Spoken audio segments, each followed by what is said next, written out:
Okay, so here we go.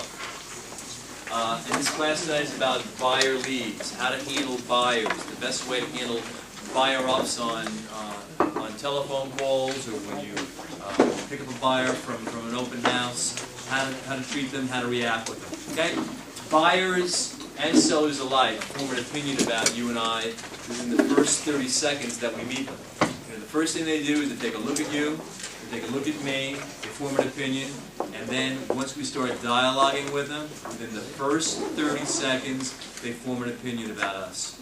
Now, it doesn't mean that if we get off on the wrong foot, that we can't right ourselves, but the reality is, why not try to get off on the right foot? And one way to do that is to show enthusiasm and excitement about their search for a new property. Okay? Be genuinely excited. You know, talk about their interests. Find out about why they're making the move. Don't be judgmental in your initial conversation. I know realtors that look at someone and they hear someone talk and they say, "Oh, they're not a real buyer. They're not real. I bet you know they're phony. They're tire kickers." Don't do that. Don't do that, because you and I are not mind readers. You know, buyers have a lot of choices of agents. In Brooklyn, you know, I think there's over 5,000 realtors. One thing that everyone in this room should try to do is to separate yourself, how you talk, how you dress, how you act, from other realtors. I mean, that should be your mindset. What am I going to do to separate myself, to make myself more attractive, more alluring to these buyers than another realtor? Because these buyers do have other choices. Be professional, be upbeat, be enthusiastic, be consultative. When I say be consultative, what I'm talking about is that ability for you to talk about the market and what's going on. Don't try to be like a salesperson. You know, realtors and used car salespeople are oftentimes thrown into the same bucket. Be consultative. Know what's going on in the marketplace. And the easiest way for you to know what's going on in the marketplace is to really open up Bill Reinhardt's blog every day and read it. It's sent to everyone in this room every day. Bill Reinhardt's blog. What Bill Reinhardt does is he goes ahead through all the major media outlets that have to do with real estate. He scans for articles of interest, updated articles. Read them. Read them. I mean, some of them are not relevant, but read them. Okay? Be updated. Be excited and be user-friendly. Okay? One way to be memorable is to compliment the buyer.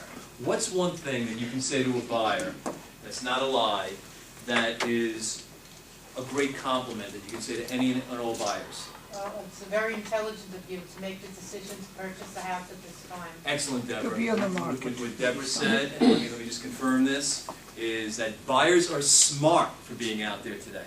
They're smart. Right now is the best time to buy in the past 50 years. And that's not rhetoric, it's the truth. Why? Because it's like a perfect storm. We have mortgage rates having fallen to some of the lowest levels in 50 years, and housing prices having come down. It's a perfect storm. Now, historically, when mortgage rates come down, what happens to housing prices historically? Prices go up. It's not the case now. It's a great time to buy. Everyone in this room, the next time you speak to a buyer, at some point in time early on in your conversation, congratulate them. Say, you know, I'd just like to congratulate you, and pause. And they're going to say, for what? For being so smart, for being out in the market right now, because it's a great time to buy. And that becomes a self-fulfilling prophecy for you and I. Because the more we encourage buyers to feel good about themselves being out there, the more they're going to talk to other people about being out there. And it becomes a groundswell of activity. You know, there's chairs out in the hallway out there, gang. Out in the other section out there, just grab one. This is BYOC tonight. Bring your own chair. Oh, there's chairs up here too. Okay, sorry. All right, here we go. Now, I think that most everybody's familiar with the buyer lead program here at Fillmore, right? Is everybody familiar or not? Let me explain it if you're not. There are buyer leads that come in all day long on the internet. If you're not set up with Zane to become part of the buyer lead program, you're not going to get them. I hope everybody knows that or knew that. And if you don't, you've got to talk to him about, and you know, this class right now is part of the qualification. There used to be a requirement to attend a class, but right now, if you come to this class, you're all going to be qualified to get the buyer leads. And how this program works is that you line out the day, the territory, the area that you want to focus on, and the days and hours when you're open to taking buyer leads, and then they channel these buyer leads to you. These are buyers who just call in from having viewed the net. Now here's one thing you got to remember. Many of them will be warm transfers. So you go to Zane. I'll give you an example. You go to Zane and say, Zane, I want to become part of the buyer lead program. He'll ask if you came to this class, if you took a buyer lead seminar. You're going to say, yes, I did. And you say, I'm prepared to take buyer leads every morning between 9 and noon. Just pick that. What happens is the buyer calls in. They speak to a customer service person who does a little bit of a job of quick qualifying them. And then the customer service person reaches out to you and gets you on the phone and explains to you a little bit about who the buyer is, who's on hold. And then the buyer is warm transferred to you, which means a warm transfer is when 3 people are on the phone together. There's the Fillmore customer service rep, there's the buyer, and then there's you. So the customer service rep says, let's assume that I'm the agent, says, Les, I have Mrs. Thompson on the line. She's interested in a property in Bedford-Stuy in this price range. Can you help her out? And I'll say, absolutely. So then the customer service rep drops off the phone, and there I am with the buyer on the phone. Now, just a word of advice. If you're not in front of a computer, I would say to the buyer, I'd talk to them for a little bit, and I'd say, I am on my way to an appointment right now, but if I could, I'd like to give you a call back in an hour and be able to supply you with the information that you're looking for, and hopefully set up some time to meet with you. That way you have an opportunity to get in front of the computer, research some properties, perhaps pull some properties for them in the MLS and fill more properties that they're inquiring about. Okay? That's what a warm transfer is. Everybody comfortable with what a warm transfer is? That's how the buyer lead program works. You don't pay for these buyer leads. They're leads that come to you, but they have to be handled professionally. There's nothing worse than you getting on the phone with the buyer and not knowing what you're talking about. That's why I suggest you buy some time by saying you're on an appointment, you're delivering some contracts, can I get back to you in about an hour? But then ask some quick qualifying questions to help flesh out, what specifically that buyer is looking for. Everybody go with that? Mm-hmm. All right. Okay. Now, many of these buyers are calling in on MLS properties, because you know that there's MLS properties on Fillmore's website. Yes? Everybody comfortable with that? Yeah. So many of them are calling on MLS properties. Now, there's good news behind that, because if a buyer is calling up on an MLS property, odds are that they're not working with another realtor. Correct? Because if they were, they'd be having that realtor calling in on a Fillmore property. Correct? Correct. So I'm loving this if I'm you. Because odds are this buyer is not working with another realtor, which means that I could try to gain her loyalty and the ability to continue to work with her. Yes? All right. Okay. So that's what that next paragraph is. If you buy a computer, then you're going to take the call and follow the strategies below. Buyers are typically calling in on a specific property that they saw online, the MLS, or on Fillmore's website, or in their travels. Now, just an important thing I want everybody to remember. Whenever a buyer is calling in on a specific property, and you're on the phone, in any circumstance, not only this circumstance, a buyer's calling in on a specific property, after you get past the amenities and the nice chat, the first question out of your mouth should always be, what was it about this property, Mr. Holloway, that piqued your interest? What was it about this property that prompted you to call in on it? Right? Why? Why do you think you should ask that question right up front? It should be the first question out of your mouth. For something else, it's not a Exactly right. Because if the things that they're looking for in this particular property, they're going to be looking for in other properties. If they wanted a brick house, and this is a brick house, then typically they're going to want to be looking for a brick house. If they wanted updated kitchens and baths, if this property is not available or doesn't meet their needs, you can search the MLS and Fillmore's website to find other properties. So it's a great question that everybody should have in your vocabulary. Can I ask you, what was it about this property? It's a beautiful property. I love that rounded porch. But what else about this property piqued your interest? Why did you call in on it? They like the neighborhood, they like the train nearby, they like the updated kitchens and baths, they like the finished basement. Was there a question? No, you answered it. Okay. Okay. Now, here's the easiest thing about selling. The easiest thing about selling. Once you find out what buyers' needs, wants, hot buttons are, all you have to do is to match inventory and stock out there to their needs, their wants, and their hot buttons. It's the easiest way to sell something. Just sell it back to them. So when you say to that buyer on the phone, you know, what was it about this property that you loved? And they said, well, you know, we do a lot of entertaining, and my husband wants to set up a bar down in the basement. Embellish it, say, yeah, from the looks of the space, it's absolutely tremendous. The room there is 20 by 16. There's plenty of room for a big screen. Sell it back to them. Sell it back to them. That's what you want to do. The materials for the class are back there, okay? And there's chairs up here.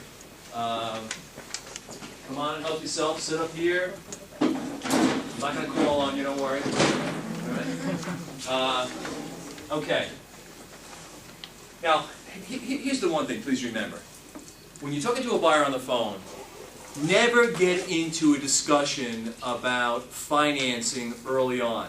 It's wrong, it's wrong, it's wrong, it's wrong. I can't tell you how many times I overhear agents on the phone in the initial 15, 20 seconds with a buyer. Are your mortgage approved? That's a turnoff. It's a major, major turnoff. Of course you want to know if they've investigated financing. Of course you want to know that. But you want to push that back to the tail end of the conversation. Till after you've done what? Got comfortable, built some rapport, got them to like you, find out a little bit about them. Then you get into the topic about financing at the tail end. At the tail end. I'm getting ahead of myself here, but there's two things you want to find out before you get off the phone with a buyer.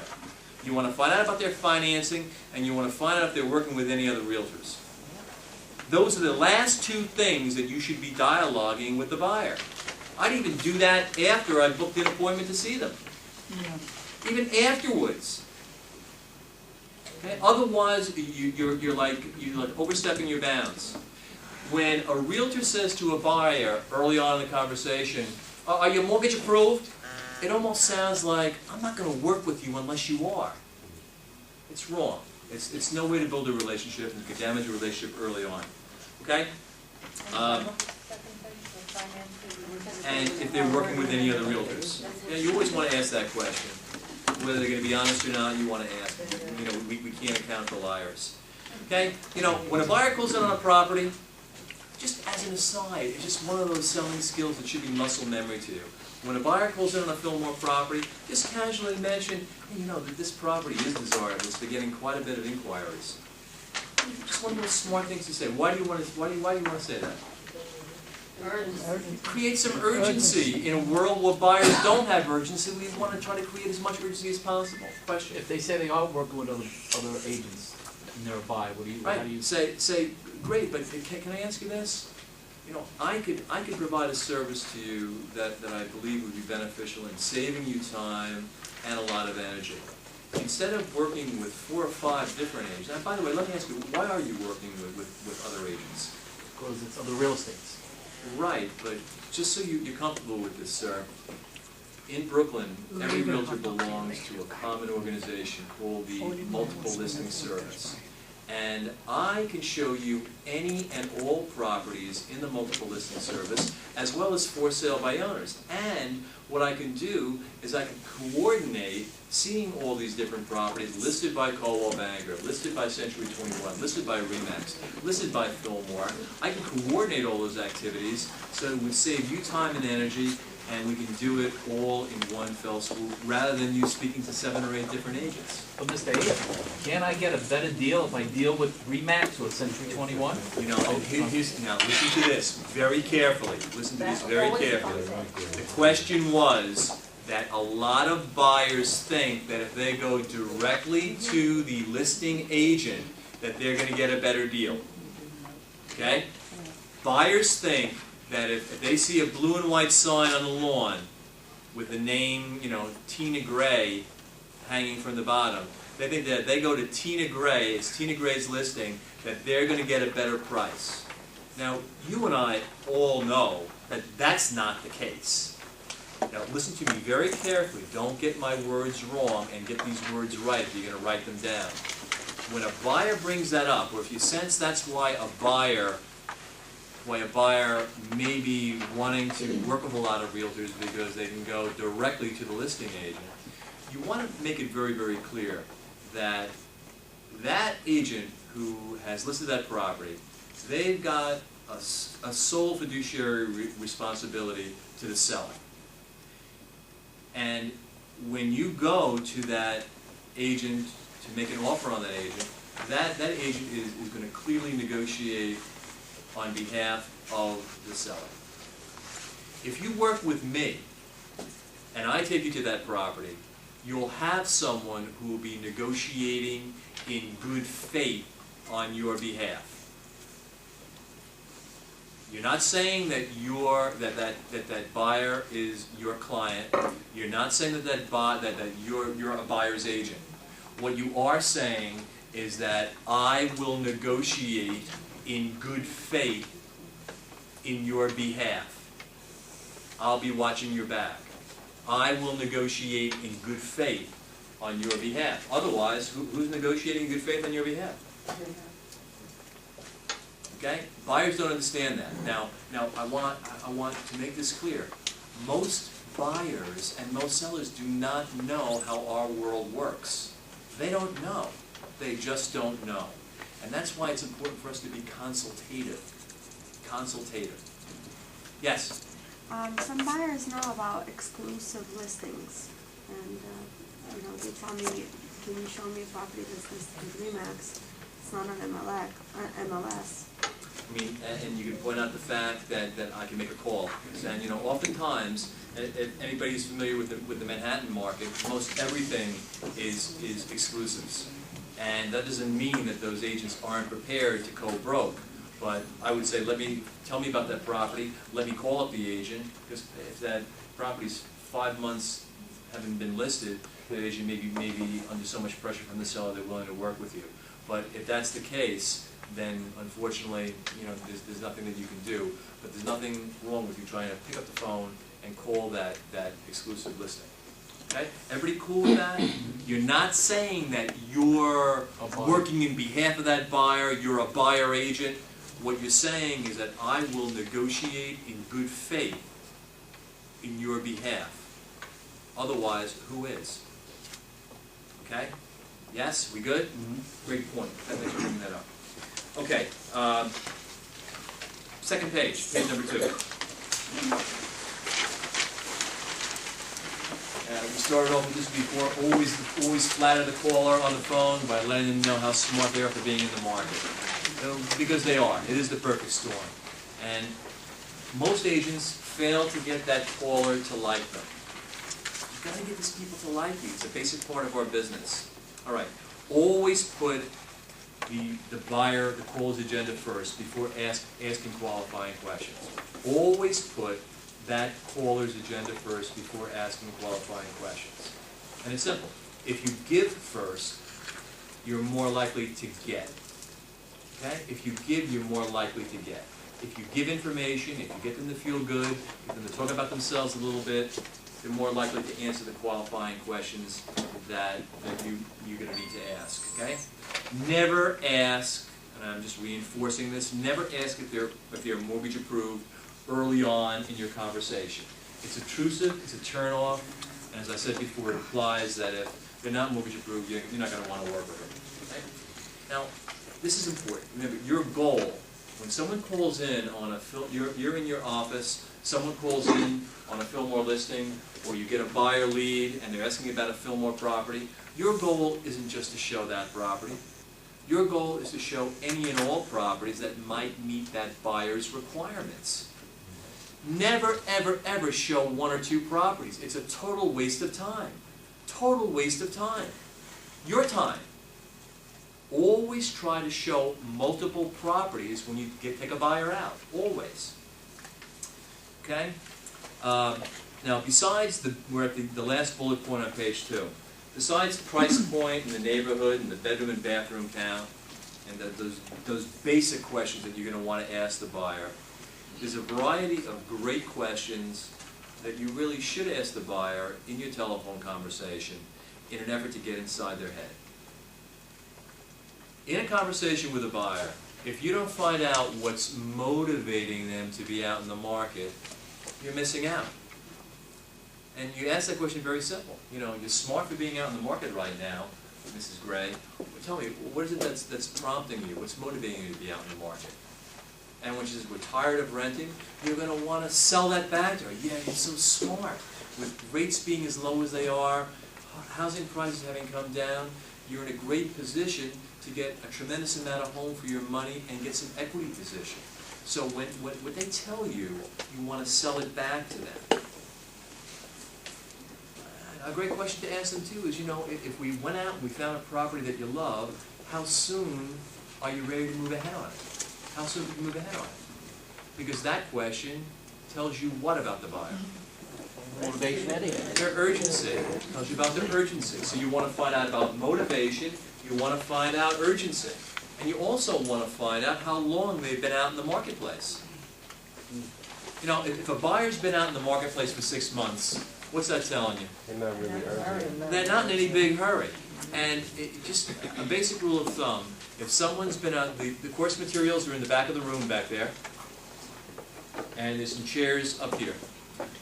If a buyer's been out in the market for a long time, and to me, I don't know what your perspective is, if a buyer's been out in the market for 4 or 5 months, that's a long time as far as I'm concerned. A great question to ask a buyer who's been out in the market for 4 or 5 months is to ask them, you know, 5 months, that's a significant period of time. What is it that you're looking for that you haven't found? What is it, if a buyer's been out in the market for a long time, a great question to ask them is, what is it that you're looking for that you haven't found? Because oftentimes the answer they give you is very telling. Many of these buyers have champagne taste and a beer budget. And many of these buyers are looking for something that they're never, ever, ever going to find. They're never going to find it. And quite frankly, do you want to work with that kind of buyer? No. I don't. So you're really qualifying the buyer. They don't know what you're doing. You're kind of going around, you know, around the horn, okay? Let me just say it again. If a buyer's been out in the market for a long time, a time that you deem is a long time, you ask them, tell me, what is it, you know, 5 months is a long time. What is it that you're looking for that you haven't found? You know, they could be looking for a property for $300,000 that really, in the area where they're looking, is really $500,000. All right, so they need to get a little bit of a reality check. Wouldn't it help to ask them, though, why do you think you haven't found there? Yeah, definitely. That's the next follow-up question. And then that gives you the opportunity to be consultative. Now, remember one thing. You got to be careful about one thing. Be careful about ever telling a buyer over the phone, you're never going to find what you're looking for in that price range. Because when they hear that, you're done. Your relationship with them is done. When you tell a buyer over the phone, you know, quite frankly, I don't know what you've been smoking, Mrs. Johnson, but don't do that. Don't do that, because the buyer will turn off to you immediately. You're done. The only way, if you're going to work with this buyer, if you find out this buyer is mortgage approved, they're motivated, the only way to get past that issue is to take them to 2 properties, 3 properties that are exactly what they're looking for, in the area that they're looking for, that is $150,000 over their price range, and validate the fact that this is what the market is calling for. I know agents, when an agent comes to me and says, Les, help me out with this buyer, be a sounding board for me. I've shown this buyer 35 properties. As soon as I hear that, I know that what this agent is doing, this agent is showing the buyer price to price, not requirement to requirement. You've got to show requirement to requirement. If a buyer tells you that they're looking for A, B, C, D, E, F, G in a certain price range, you've got to show them A, B, C, D, E, F, G in any price range so they get a face-to-face reality check about what the market is calling for. If you don't do that, they're going to want to keep on seeing properties and seeing properties and seeing properties and seeing properties. How do you get rid of them? Well, once you give them the reality check about this is what it is, and you show them those properties, physically show them those properties that are way out of their price range, but are in the exact area that they want and have all the elements that they want, and they say, "Les, why did you take me to this property? It's $150,000 out of my price range." Well, because I was listening to you, Mr. Gray. I wanted to show you exactly what you're looking for, and to show you what the market is calling for what you're looking for in this neighborhood. Now, are you comfortable with maybe going a little bit outside of this neighborhood so that we can stay within your price range? And if they say no, okay, because otherwise it's a waste of time. I mean, but the point is, you can't give them a verbal reality check. They got to see it, okay? And yes, it's a waste of your time to show 2 or 3 properties, but better that than show 15, 20 properties and get tied up with these buyers for a long time. We show requirement to requirement, not price to price. Very important to remember. Agents who have been in this business for 20 years still make that mistake, okay? Okay, now, we're at the middle of the page on page 3. Middle of the page on page 3.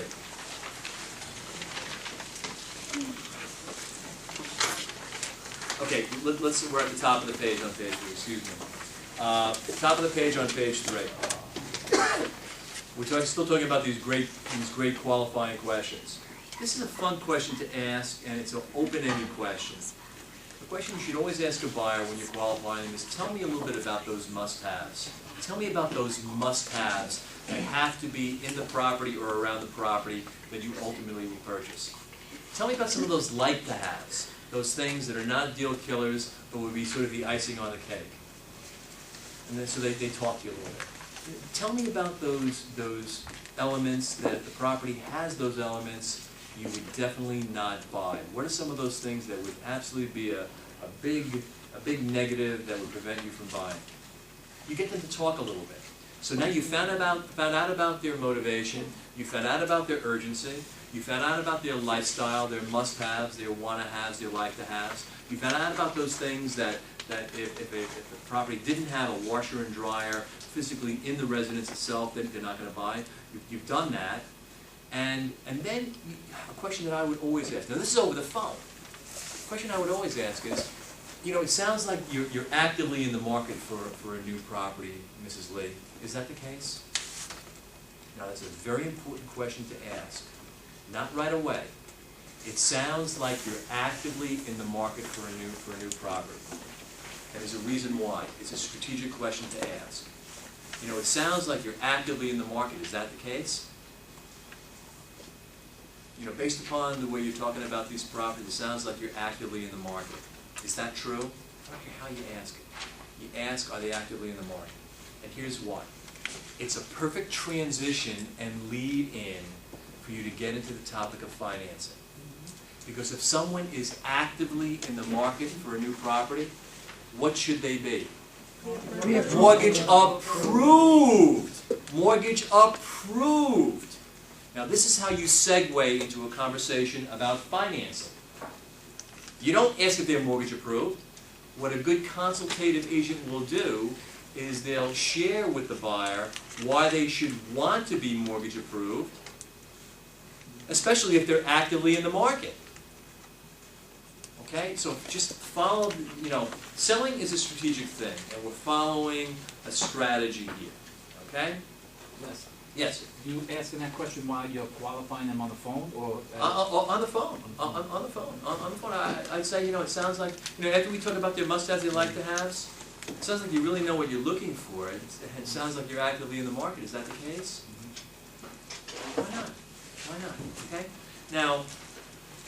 Now, here's the way you close for an appointment with a buyer. Wait, how do you get into the mortgage? We're gonna segue into that in a little bit, or you could do it right now. Okay? Let me do it now for you. Actually, personally, I would do it after I booked the time with them. After I booked the time.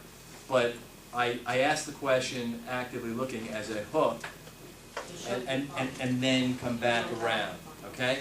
So, when you're booking an appointment, don't book appointments by location. Book a window of time. All right? So, what the role play here suggests that you do is great. So, we want to get out and see this particular property that you're interested in. When's best for you?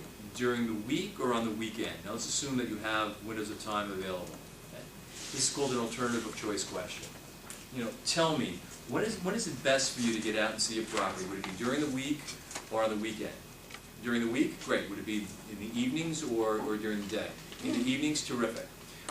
I've got either Tuesday or Thursday available. Which is best for you? Thursday? Okay. Why don't you do this? Why don't you book out a window of time between 6 and 8 on Thursday? Because I have some other properties in mind that are much like the one that you're looking for. And we can see 2 or 3, 4 properties in one fell swoop. So you book out a window of time, you don't book out an appointment to see one property. You try to carve out 2 hours of time, 2.5 hours of time, and show them as many properties as you possibly can. Now, frankly, I don't have any other properties in mind. But there are hundreds of properties in the MLS of like and kind. Hundreds of properties. Everybody with me? Mm-hmm. So you want to book out windows of time, 2 hours, 2.5 hour blocks of time, and show that buyer 3, 4, 5 properties. Not just one property. Never one property. Let me just do the role play again. So you arrive at a time, Thursday. Why don't we do this? So Thursday is good for you, early evening. I have a couple of other properties in mind. I'm going to need to check the showing and availability instructions to make sure that we can gain access. But I know of some other properties that are much like this one that you have an interest in. Why don't we carve out 2 hours of time on Thursday evening between 6 and 8, and we can get out and see as many like and kind properties to this in the same neighborhood. How does that sound? Yes? I've been asked before, give me the addresses, I'll drive by first to see if I like them.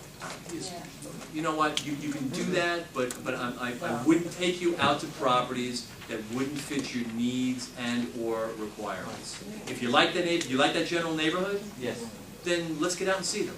Let's get out and see them. To drive by a property, you can't tell what's inside the property and the lifestyle that it offers. I hate to give out information to these buyers. Right. Hate to. And oftentimes, these buyers are so used to hearing realtors buckle and give the information that when you take a little bit of a hard line and you give them rationale as to why they should want to get out and see them, then you're able to. What do they push you to the one and they say, but I still want to see it more? Then so be it. So be it. How about but, email? But they're calling up on. Let's just clarify one question. They want to get out and see the other properties that you have in mind. Yeah. Well, there's no sense in me telling you the addresses of those properties until I check the showing and availability instructions to make sure that they're still available. And then I just waste time. I just would, You can't email a property without that. I do the slow get back to them with that, right? But we get the appointment booked, okay? So now follow me on this. So once you have the appointment booked, okay? Doing 6 and 8. Say, by the way, are you comfortable with what's going on in the mortgage market today? I would never ask the question, are you mortgage approved? Ever, ever, ever, ever, ever, ever, ever, ever, ever. You can get to that point by saying it in a much more articulate way. Are you comfortable? Great, so we're all set for Thursday between 6 and 8. Now I'm going to get into the topic of financing. After I've satisfied their agenda. Right? Have I satisfied their agenda? Yes. Yes, we're going to go out and see the property. Now get into the topic of financing. You never ask people early on, ever. Are you comfortable with what's going on in today's mortgage market? They're going to say, what do you mean? And then that gives you an opportunity to give them the good news and the bad news. What's the good news? Rates are so low. What's the bad news? It's hard to get financing. Now I'm being consultative now. And this is strategy, guys. Strategy. What do you mean? Well, you're very smart for being out in the market today because rates are at a very low rate. You're going to get a lot of home for your money, a lot of property for your money, no question about it. But the other side of the coin is that it's much more difficult to obtain financing today with what's gone on with the banking crisis and how critically banks look at people's credit and financials. Have you investigated financing yet? And that's how you get into the entire topic of it. Okay? Have you investigated financing? And they're going to say yes or no. If they say yes, say great. What steps have you taken? And they're going to say, well, I went ahead and I got this piece of paper saying that I'm good to go up to $450,000. Now, what does that mean? It means nothing. So you've got to ask them this question, and this ties in very nicely with the class on Thursday morning. Have you submitted pay stubs, tax returns, and have your credit checked yet? No? No? Well, now you said a couple moments ago that you were actively looking for a new property. You're actively in the market. If you're actively in the market looking for a new property, then you should want to be mortgage approved. And now you've got to give them 4 reasons why they should want to be mortgage approved. There are 4 damn good reasons why every buyer who's actively in the market for a new property, why they should want to be mortgage approved. Top of page 4. There are 4 reasons why every buyer who's actively in the market. That's the reason why we're asking the buyer if they're actively in the market. It's kind of like a trap question. If they said yes, a couple moments ago you said you were actively in the market for a new property. If you are, you should really want to be mortgage approved. Number 1, because you will not know what your buying power is unless you're mortgage approved. Because the rates, and gang, just as an aside here, the rates that banks quote, that you see quoted everywhere, in the newspaper, online, who are those rates for? The people whose credit sings! Okay? These people with the best credit in the world. You and I can't get those rates. So buyers are misled. They're misled. They're like drawn in. They're hooked in. Until the bank runs your credit.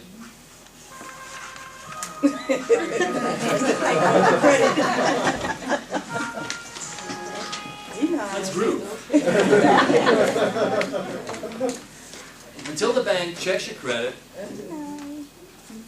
confirms your pay stubs, your tax returns, they're not going to give you a rate. So you really will not know what your buying power is. It could be more than you think or less than you think until you get mortgage approved. Number 2, if we find a property on Thursday that you love and you want to move ahead, you won't be able to unless you're mortgage approved. And most importantly, and this is very compelling today, if I'm a listing agent, if I have a property and you're working with a buyer and your buyer is not mortgage approved, and you call me up and you say, I have a buyer, let me make an offer on your property, the first words out of my mouth are, is your buyer mortgage approved? So if we find a property that you love and you're not mortgage approved, no seller's going to even listen to your offer. And you said you were actively in the market for a new home, right? And the fourth reason why you should want to be mortgage approved, Mrs. Gray, is because it will enhance our negotiation leverage with the seller if you are mortgage approved. So these are all the reasons why you should want to be mortgage approved. You know, at this point in time, you transition to setting up a telephone appointment between your preferred lender and the buyer. You never give the buyer your preferred lender's telephone number and name. Never, never, never, never, never. You should never give your buyer an attorney's name and number. You should never give your buyer a mortgage company's name and number. You know why? No. Because they're not going to call. What you do is you set up a telephone appointment for your preferred lender, for your preferred attorney, to call them. So you say to Ms. Gray, you say, Ms. Gray, you know, so this makes sense to get mortgage approved, doesn't it? Well, I know a lender that's worked with a number of my buyers who's very user-friendly, will share information with you with no obligation. When would be a good time tomorrow for you to accept a telephone call? Give me a couple 3-hour window of time. Would it be best in the morning or in the afternoon hours to receive a telephone call from John Jones from Continental Mortgage? Set up a telephone appointment. That's what professional people do. They set up telephone appointments so that they don't get into that hazard called telephone tag, right? Must you of necessity do that, or can you give your preferred lenders the name and number? You could, but I'd like to tie things down. I like to wrap things up. I like to complete the circle. If you just gave your lender their telephone number, you don't know when they're going to be able to make contact with the buyer. You know, when you set up a telephone appointment, I learned this a long time ago. When you set up a telephone appointment, you get a little bit of commitment from your buyer. You get a little bit of commitment. And if you set up a telephone appointment for a time when they can best receive a phone call, you're showing courtesy and professionalism for their time. Okay, so there's two good reasons to set up a telephone appointment, and also you can get back in touch with the mortgage guy because you've completed the loop, because you know they're going to be talking sometime between 9 and 12 tomorrow. So there's all kinds of good reasons to set up telephone appointments. The most important, at least in my mind's eye, is to prevent telephone tag, you know, people missing one another. And you know, frankly, if this buyer is not responsive to the mortgage guy, and I'm talking about tomorrow, which is Wednesday, and I'm going out with them on Thursday, I'm getting a heads up before I even go out, right? Yeah. So I mean, there's all kinds of good reasons why you want to do it in this kind of fashion, in your own style, in your own way. Was there a question? Yeah, I'm a little confused. So you would take their number and say, I'll have Bill Reinhardt call you at, say, 2 o'clock? I would say, give me a couple of windows of time, a couple 2-3 hour block of time in the morning or the afternoon or early evening when you're most accessible to be reached. Okay? And then I'd say, I will have my lender, the preferred lender, you know, whoever it might be, give you a call during those windows of time. And if you get a hold of Michael Reinhardt, or Michael Reinhardt can't make the call, then you get back to the buyer and let him know that he can't make the call then, but he'll make the call whenever. But the best way, you know, I've always felt if you put things in a box, if you like complete the circle, things always turn out better. You can't really recommend them. You could just say preferred lender. Is that? No, I would say that if I've had a good experience with a lender, with some of my buyers, I would point out that fact that I've turned a number of buyers onto this lender, this particular mortgage representative, who's very friendly, he's very accommodating, he returns calls when you call him, very knowledgeable. I'd love for you to be able to talk to him. Now, if they say, I already have a lender, so you know, it's a great idea to shop around and to compare and contrast. You're about to make one of the biggest investments of your life. Take a look around. I mean, you still go to one car dealership when you go to buy a car, do you? Right. Okay. Rationalize it. There's another question back there. Yes?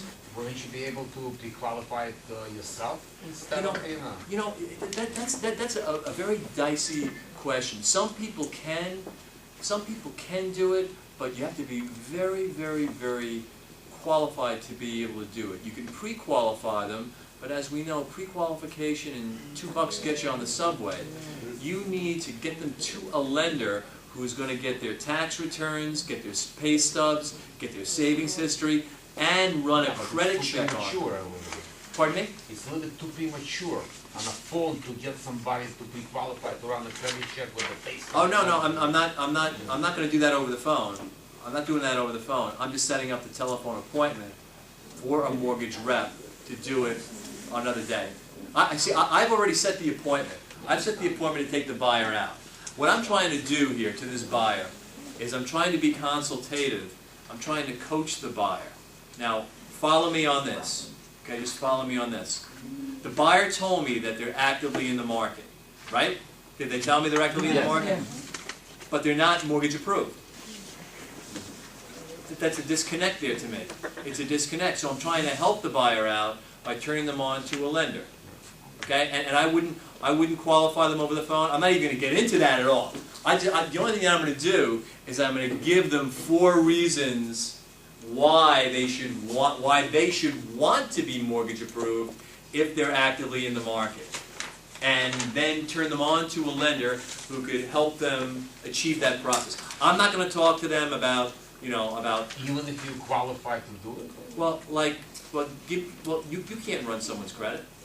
Yeah, but you see. And you know what? You can't ask them to send, a realtor can't, from a professional standpoint, I would never ask someone for their tax returns and their pay stubs, and it's a little bit personal. How do you qualify a cash buyer? You ask them to substantiate to you, just have their accountant write you a letter on their letterhead, or supply you with their investment statements so you can have them in your file. When someone says, I'm an all cash buyer, that's an easy way for them to try to get around. Say, great. You know what I would hope that you could do? Go to your accountant, have your accountant write a letter on their letterhead, substantiating the fact that you have these funds in various financial instruments. Don't let someone try to snowball you by saying, I'm an all cash buyer. I mean, that's great, but at some point in time, the seller and the seller's attorney is going to want to see background documentation on that. So get that to me right away so I have that, so we're one step ahead. Okay? Because what's going to happen is this. You're the listing agent. I'm the agent who's working with the buyer. I want to make an offer. You say to me, is your buyer mortgage approved? I say my buyer is an all-cash buyer. You're going to say to me, well, my seller is going to want to see, and I'm going to want to see substantiation that they're an all-cash buyer. So that's the reason why you want to have that in your file, a letter from their accountant, okay, or a letter from their attorney, on that attorney or accountant's letterhead. Yes? Do they have to be pre-approved before you can start showing them property? No. You know what? I'm happy if they have a dialogue going with that lender, right? Because I'm taking them out over the weekend or on Thursday. Today's Tuesday. I'm trying to set a telephone appointment tomorrow, Wednesday, between my preferred lender and them, so I get a heads up before I go out. But I'm not going to personally, if someone's open to getting mortgage approved, I'm going to keep on showing them properties. What if they're not? What if they're not mortgage approved? What if Or what if they can? then a big red flag goes up in the air. And you don't take them out? I would have a conversation with them. I would maybe meet them. I'd meet them and I'd say, I just don't understand, why you're unwilling to chat with a lender, because unless I misunderstood you, are you actively in the market for a new property? Are you actively in the market? And if they say yes, then for the sake of good order, I would even go over those 4 things again. Okay? And if they are actively in the market and they're not willing to speak to a lender, something smells. Something smells. What if they tell you that they're mortgage approved when you've taken them out? If they tell me they're mortgage approved, I'd say, great, do me this. When I see you on Thursday, bring the mortgage approval with me so I have it in the file. The answer is, so I have it in the file, ready to go, when an offer, when you want to make an offer on a property. We don't have to fumble around, you don't have to go and find it. I have it in the file, I can fax it along with the offer sheet to the seller. Okay? But then they don't do it, and you remind them and they don't do it. Then something smells. Something smells. Something's wrong. Right, and something's changed. So, here's the point. If you don't ask these questions, if you don't push for these things, it's a lose-lose scenario. Oftentimes, it's a lose-lose scenario when you do ask for it, but at least you're doing the right things. You're right, and these things, people are deceptive. People try to cheat and lie. But sometimes, they told you to qualify for 450. Yeah. And then they get a pre-approval in the hand for 450 for good. Yeah. And then when they told the income 50, 60,000, Yeah. it does not look real. 50,000 for 50. Well, you know, As a friend and approval they give, I don't understand that sometimes. yeah, I mean, either do I, but if it's from a legitimate bank, if it's from some sleazy mortgage broker, that's one thing. But a mortgage approval, you should be able to run with a mortgage approval. A pre-qual is not worth a darn thing. It's the mortgage approval. But sometimes some banks give it away too. I got some kind I'm working right now. Yeah. From HSBC. Uh-huh. And then I said, wait, 50,000, the contract for 400,000. I got that pre-qual. Well, maybe, now, this is a legitimate mortgage approval, or is it a pre-qual? It's the pre-qual. Oh, pre-qual, no. See, what a pre-qual is, they haven't checked the credit, they haven't, a pre-qual is not what we're talking about. I'm talking about a mortgage approval, where the bank goes ahead, checks the credit, pay stubs, tax returns, does diligence on the fact that they have monies in the bank. That's what you want, mortgage approval. A pre-qual is nothing. None of the question. Just my question on one thing, that if, let's say 2 years ago you would ask 20%, if you have 20%, it was enough to pay approval. Right. In nowadays, basically, it's no meaning 20%. You know, but basically, if you start asking about questions, can you ask them about how much money you make? You don't want to get this involved in such a situation. No, you know what? There's nothing wrong with asking how much money, and I like the aggressiveness. The only thing is that even if you ask them how much money are they putting down, what are they comfortable with on a monthly basis, and you ran some numbers using the ratio of 0.5, and you run the numbers for them, that's still not good enough in the bank's eyes today. That used to be good 4 or 5 years ago, but now the biggest thing with the banks now is your credit. That's the big thing. That is the huge thing, and you and we don't have the ability to say what? I think it's more income than a credit. I'll tell you what, on Thursday morning, a lender will be here to talk to you in the class, and he'll validate how important credit is today, more than anything else, because the banks were damaged dramatically with people with bad credit. That's what caused all of the issues that we're having right now, still yet, with foreclosures and defaults. Could another agent tell you they don't even want to show you the house if they don't have a pre-approval? Yeah, some can. If you know what? If their seller prescribed that to them, yes. What I've seen listing agents say, my seller doesn't want anyone to even see the property, to see their property, unless the buyer is mortgage approved. Now, if the seller has said that and put it in writing, put it in the remarks sometimes as well. Yeah, you can see it in the remarks. Yeah, seller. But typically, the seller would have to back that up when push comes to shove. Okay. Questions? But then could you just also use it, say, I can't, this is a property I think you'd really like, but I can't show it to you without that. If it was in the showing instructions saying that, definitely, but I wouldn't do that if that's not the case. Because they could go to another realtor and.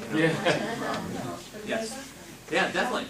I just want to ask you, if you have somebody who's mortgage approved by the lender, yes, let's say one star buyer, and you go to them and you say, we would like to, bring you to another one for a second opinion, and they say, no, I don't want to. What happened then? Then it's really up to them, but you have to try to sell them on the idea that you have a mortgage approval here. Let's see, and let's get two banks competing for your business. They said, I don't want to. I don't want to make my financial information to anybody else. This bank, I like it, and that's it. Okay, and if they say that, then that's fine. All you can do is to say, why don't we have two banks competing for your business? Because when banks compete, sometimes they'll lower the rates. Okay, so that's the only thing you can say. Okay. But here's something in mind. I don't want to get too deeply into the financing thing because we can ask the guy on Thursday. But remember one thing. Just give me your attention, just real quickly. Oftentimes buyers say, I don't want more credit inquiries into my personal credit because my credit score will go down. Has everybody heard that? Yeah. Okay. Here's the reality of it. Every time you and I, or any buyer, has an inquiry into our credit goes down by 1 point. So if I've got a 715 credit score, and there's an inquiry into the credit bureau to check my credit, I lose 1 point. If there are seven inquiries, because I went to 7 different lenders within a 2-week period of time, or 5 different lenders, or 3 different lenders, within a 2-week period of time, the credit bureaus understand how you may be shopping around. So your score will only go down by 1 point total. For all those times. For all those times. Wow. And then after 60 days, the point comes back on to your score. Okay? So, and I'll tell you how we're all confused on this. I'll tell you how we're all confused. Because those sleazy mortgage brokers, when they talk to the buyer, they say, now look, I can get you this rate, but we don't want to do anything for your credit score to go down. So don't have any credit inquiries. So these mortgage brokers try to keep her from going to the competition to get a better rate. And so she's got it in her mind, this particular buyer, that, you know, I can't turn this way or that way. And that could be the case there. But that score comes back. Okay? Those numbers come back. All right? All right. When you say one, Yes. you mean from 714 to 713? Yes. No. One point. Just one sticking point. That's it. And 1 point is meaningless. It's meaningless. Okay. All right. Okay. Always show. By the way, we're on page 4, second bullet point. We have about another 15, 20 minutes, and then we're out of here. Okay. Always show properties above and below what the buyer is qualified for. So if the buyer tells you that they're qualified for $400,000, their mortgage approved for $400,000, you want to show them properties at $350 and properties at $450. And there's a simple reason for it. You want to give the buyer perspective of what their money can buy at $350 and what their money can buy at $450. Until you do that, they're never going to want to stop shopping. Because that's what these buyers really want way deep in their heart. They want to get a good market perspective before they pull the trigger. So you've always got to show them properties below, somewhat below what they're looking for, that have less, so they can see clear in their mind, oh, this is what 350 gets me, this is what 450 gets me, this is what 400 gets me. Now let me find the best property that fits my requirements, considering that in that $400,000 range. Always show a perspective. Always. Be prepared to turn the buyer on to a preferred lender. Everybody should have a preferred lender that you have in mind. Now, Continental's going to come in and make a pitch on Thursday. I think they got some good programs, but that's for you to decide. Okay? You all know about Bill and Mike Reinhardt. Here's a little quiz for you in the middle of the page.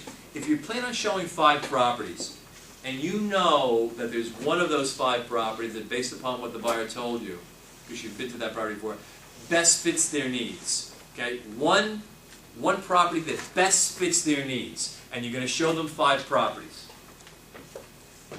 Or another example is you're going to show them 3 properties this particular day, and there's one property that you think best fits their needs.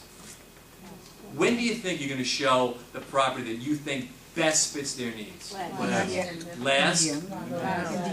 Now, who says last? Okay. Who says first? Who says in the middle? Middle it is. Middle it is. Why? Because you show the first property, they didn't like it. You show them the property that you think fits their needs, and they liked it. They liked it. You go on to the next property. They don't like it as much, and you say, "How does this compare to the one I showed you?" They say, well, "We like the other one better. Let's go back and see it again." All right. So always the best property in the middle. Always in the middle. Okay. But they can say, show me some more of that too. You want to see more. Here, Yes. Stay with this. This is a great question. Great question. Okay. So you've shown the buyer 15 properties. And you show them one of those properties, maybe it's the 12th property they really, really liked. After you show them a property they really like, and it really fits their needs, and you say, tell me, can you see yourself living here? And they say, yeah, it's a great property, but I'd like to see more. You've got to ask them the most important question: why? Why? Now just say why and zip it. Why? Well, I just started looking, so. We just started, we've only seen 5 properties, it's a big investment of our life, you know, we wanna make sure there's nothing better out there. Now, at this point in time, it's the only one that we saw that we liked, right, okay, now, here's what you gotta do. Here's what you gotta do. You gotta say to them, now let's assume you got a little bit of relationship with them, you're gonna say, do you trust me? And they're going to say, yeah. Yeah, they're going to say, yeah. They're going to say, yeah. They're going to say, please trust me that I'm not showing you properties from worst to best. I'm not showing you properties from worst to best.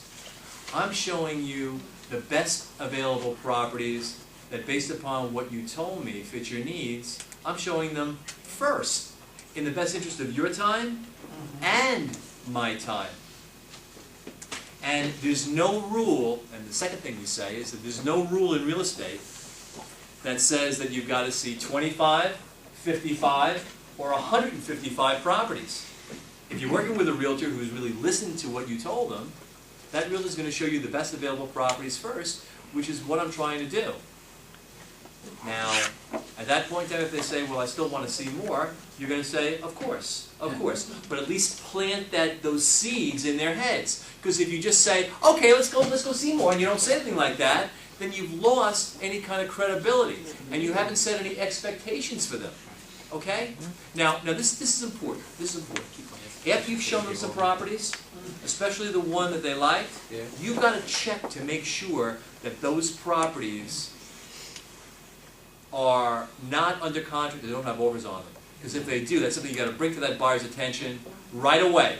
You got to bring. Someone in this room had a situation like that recently, I think, or one of the other classes. They were working with a buyer, and they showed a buyer a property, and the buyer liked it, but said, "No, we want to see more." And a week later, they said, I'd like to go back and see that property again, and the property was under contract. There's nothing better than that kind of situation to validate what you told them originally. You know, that well-priced properties, they sell. Properties that are desirable, they sell. Okay? So if you just remember those 2 scenarios. Question. How do you handle, like you showed, how do you get the husband or the wife to come along? Like the wife goes and looks at 3, and then she wants to bring the husband to come back and look at those same properties. You know, you want to try to encourage them to come together so that they have the opinion together, but oftentimes you can't, you know, there's no way to circumvent it, unfortunately. Sometimes there's the scout mentality. Right. So, you know, and it does become a train wreck. But you know, here's the key. If these buyers are mortgage approved, if they're motivated, if they're hot, you got to lock onto them. You got to accommodate them.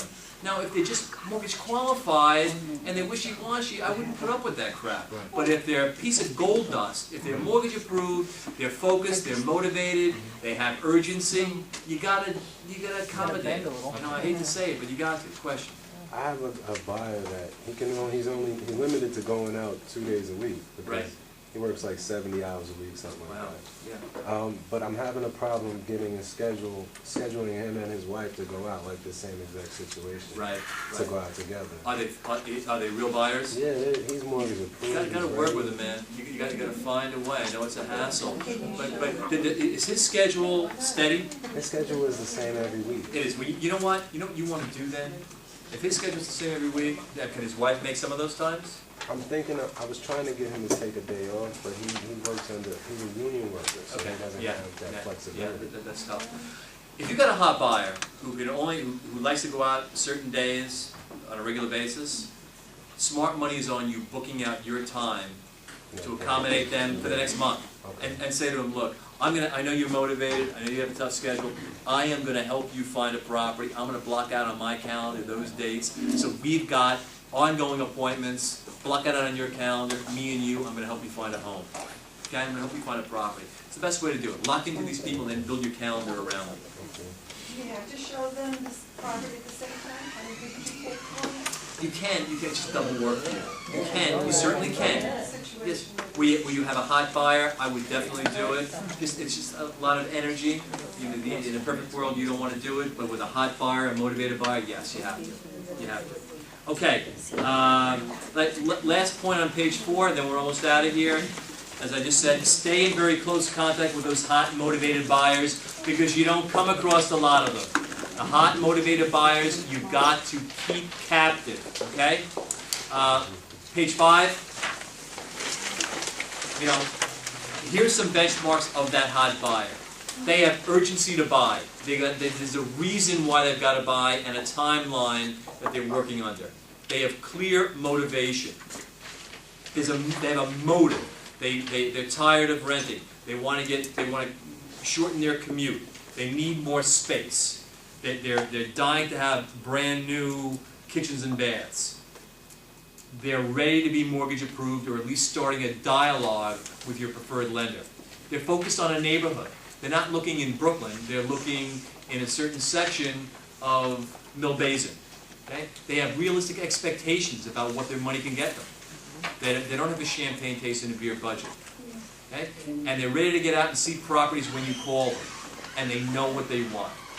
If you've got a buyer like that, you've got to dance on the head of a pin to keep them close to you. All right? Everybody good? Good. Get home safe, everybody. Thank you. Thank you.